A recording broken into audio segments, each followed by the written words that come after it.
大家好，我是王时琪，欢迎收看今天的《岂有此理》。这个中国的军演到底能不能够讲军演呢？因为他们自己也没有承认嘛，所以呢，我们今天就好好来谈谈这件事。今天邀请到2位专家，一位是总统府的发言人李问。主持人好，各位观众朋友，大家好。自从李问进了总统府之后，我好少看到他。因为他都对外媒体有没有？我不是，我比较常跟外国的一些媒体。对，他负责涉外，好不好？另外一位真的是专家了哈，欢迎这个立法委员王定宇。那我是专门负责时期这种土媒体，不找了一个本土媒体。本土媒体，谢谢哈，本土漂亮的媒体。OK， 讲一遍。好，我们都希望信守诚实原则。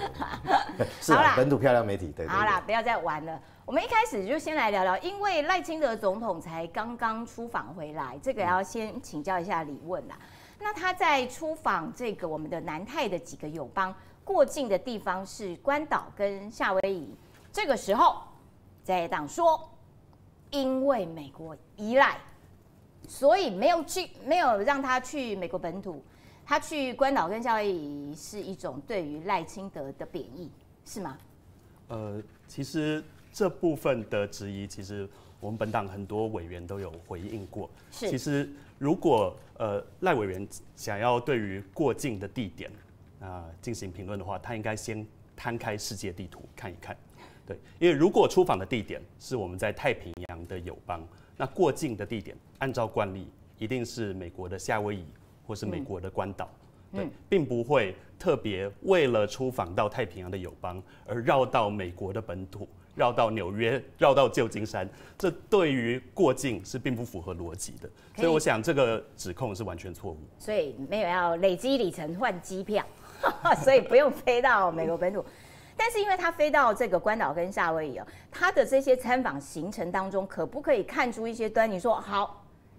由此来证明，其实美国对于台湾、对于赖清德总统是这个尊重的，是看重的，有没有这些迹象可以显示呢？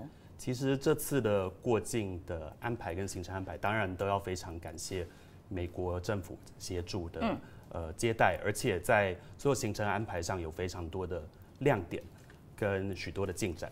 那当然，美国政府按照惯例，只要是台湾的总统过境，都会按照安全、尊严、便利还有舒适等等的原则，来全力的来安排顺利的过境行程。对，那这次其实我们在很多过境行程中也看到了非常多用心跟巧思还有亮点。那例如说在关岛的行程中有唱中华民国国歌。对，那这部分其实是非常的特别。那还有在接机的人员方面，那 AIT 的蓝英 Ingrid Larson，也除了在夏威夷接机之外，也到关岛进行接机。他2个岛都去。他飞到2个地方，而且在社群媒体上 ，AIT 跟台湾这边的互动也非常的热络。只要总统来到了夏威夷，离开夏威夷，来到关岛，离开关岛，那在社群媒体上，在 Twitter X 的平台上，也互动也非常热络。对，那我想在过境的过程中，大家也都非常注意到，其实总统也在过境的旅途中，跟美国许多跨党派的政治领袖来进行对话，包括现任的众议院的议长 Mike Johnson， 还有前任的议长 Pelosi，对，而且还有现任的参议员 Wicker， 还有现任的众议员Hakeem Jeffries， 这些跨党派的政治领袖有来自共和党，也有来自民主党。那代表说台美关系长期以来是建立在跨党派、不分党派的交流之上，这也凸显出非常重要的意义。不管民主共和，其实都是挺台的。我想请教一下定宇啦，因为你在立法院嘛，然后不管如何，立法院你的同事们看到这些，其实他不是第一个讲的，朱立伦先讲的。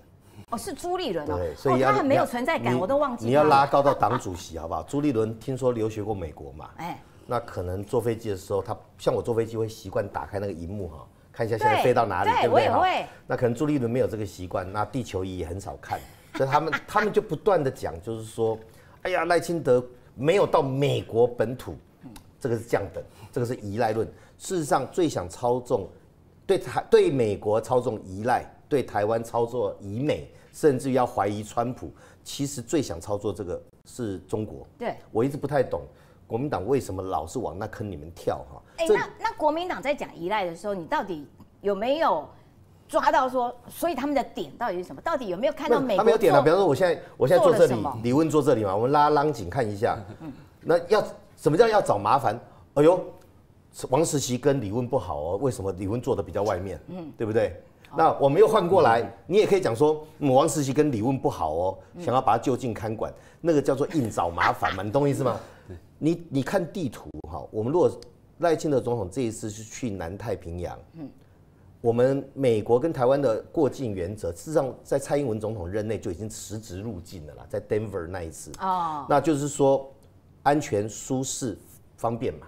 那安全、舒适、方便来看那个过程，你飞到洛杉矶再飞过来这边，那逃卡派去，浪费油。所以其实他这个路程，就累积里程换机票，这个路程的安排是妥适，而且赖清德总统才当半年多，你担心他以后不会过境其他地方吗？不会到纽约，不会到其他地方。我的意思是说，这就是看到我们自己国家元首出访，这是喜事，应该不分党派，祝福旅途平安，这个是最低了啦。那更高层是说，我们乐见我们国家在国际上被看见，这个算有点水准。那另外更高一点是说啊，我们期待赖清德总统到国外的时候，能够让台湾什么什么被看见，这个高一点水准，不是。看到我们自己国家民选的总统出去，就要讲说，找不到麻烦。好，你飞机没有飞到美国本土，这个给吹嘛哈。那刚才李问也提了一些规格，其实里面有一个部分你要晓得通电话那几个人的重要性。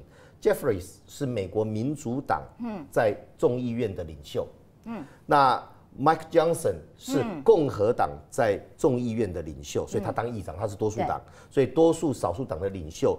都同时利用这一次跟赖清德总统直接通上话，那代表台湾在美国是民主共和党的难得的共识，连乌克兰都没有这种共识。乌克兰议题在美国民主共和的想法有些是不一样的，可台湾在美国华府，不管民主党、共和党，其实友好的程度是一样，这个是很难得。赖清德本来先跟裴洛西通电话，那时候在野党员骂说：“哈，你看吧，就没有他。其实我还是讲那句话，你不要硬找麻烦。我们会嫌朋友，比如说时齐跟我通电话，找王时齐，对不？如果是朋友说，时齐通电话很高兴，裴洛西通电话，他们讲，这个是前任的，对，这个是怎么样的？你会把你的朋友分三不等，这种人不能交，你知道吗？就是说，国民党他们呈现态度就是，这个朋友价值，这个朋友，我们对外交就是交朋友。从裴洛西到 Mike Johnson， 后来 Jeffries， 其实这个通电话只呈现一件事情：台湾在美国不是 party issue， 它不是政党之间竞争的议题，而是共识。第二个，在夏威夷是采取机边接待，这是规格，机边接待就是红地毯接机啦，就红地毯拉到机边，然后由州长跟为什么蓝鹰呢？因为他们的理事主席这一个月请家里有事请假，所以都由蓝鹰来代理职务，所以等于 AIT 的代表人物来到机边红地毯，然后登机。通常是有帮我们的红地毯才会拉到，那是元首等级，就是以 AIT 代表这登机之后迎接赖清德总统。那个不是赖清德总统个人的尊荣，是我们国家被尊重的态度。他出去就是代表国家。对，那到关岛的话，关岛的总督，关岛是美国法律上的4个领地之一，就等于美国的领土之一。那到关岛，进到关岛的官署。对这个的意义是什么？进到官署，就是政府对政府接触嘛。我们到夏威夷也有进到他们的官署，就是说你到夏威夷也进到美国政府部门，到关岛也进到美国政府部门，这代表的是政府对政府的接待。因为有些国家就是我都让民间或已退的或前任的，以前倒是台湾都是这样的待遇，就是民对然后可以到自己的大使馆，像小英在我忘记是洛杉矶还是纽约那次有进到我们自己的住处，这个都是很重要的主权象征。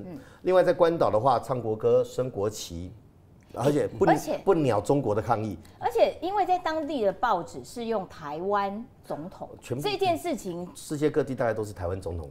可是你们同事就在那边骂台湾人，因为我们是中华民国。不是，我还是那句话，不要没事硬找麻烦。叫台湾叫中华民国，我觉得我们都尊重，而且是人家报纸在写，人家写台湾总统，你是看到台湾就会过敏哦，给 K 金那一揪就一定要抗议一下，皮肤痒，我坦白讲，这里痒那里痒。它标示的就是这一个2300万人组成的民主国家，在国际上被看见。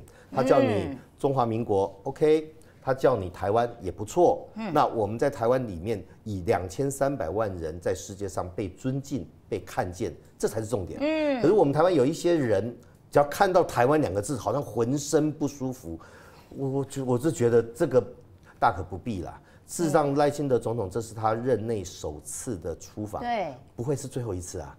对啊，对啊通常1年要2那么次。急，那个本土怎么样？那下一次过境本土，那你们这些要不要出来洗门风？其实都没有必要啦。我就觉得你也吹麻烦呐。李问要补充。对，其实我补充一下，在议题的安排上也看得出来美国的用心，而且美国跟台湾在许多议题上的重要合作跟进展。例如说，总统在夏威夷参访的时候，有特别参访夏威夷对于灾防应变的单位，这就是完全的跟台湾对于全社会防卫韧性的讨论进行结合。他去看那边的灾防的民间的，对，是官方的灾防应变的中心。那个主管叫 Logan， 我第九届立委的时候，我去也跟他讲，他是夏威夷国民兵的指挥官，然后后来被这个州长聘请为现在的警政局的局长。然后那些灾防的话，他全程是陪着赖清德总统去参观他们的官方部门这样子。那可是在这件事情在台湾就比较难行得通啊，因为在野党说学生要把它排除，学生就是要好好念书啊。因为我们觉得说全社会防卫韧性的概念就是说，不管是灾防或紧急事件的应变，就除了政府要投入之外，民间的投入也非常重要。对，那总统不管是跟美方的过去这段期间来跟美方的智库进行交流，或这次到夏威夷去参访有关灾防应变的这些应变的中心，在行程的过程中是由夏威夷的州长亲自来陪同，所以这是有官方的意义。对，以前我们美国跟台湾官方一起来讨论对于对灾防应变、对于社会韧性，还有对于紧急事件的处理，能够如何一起来强化。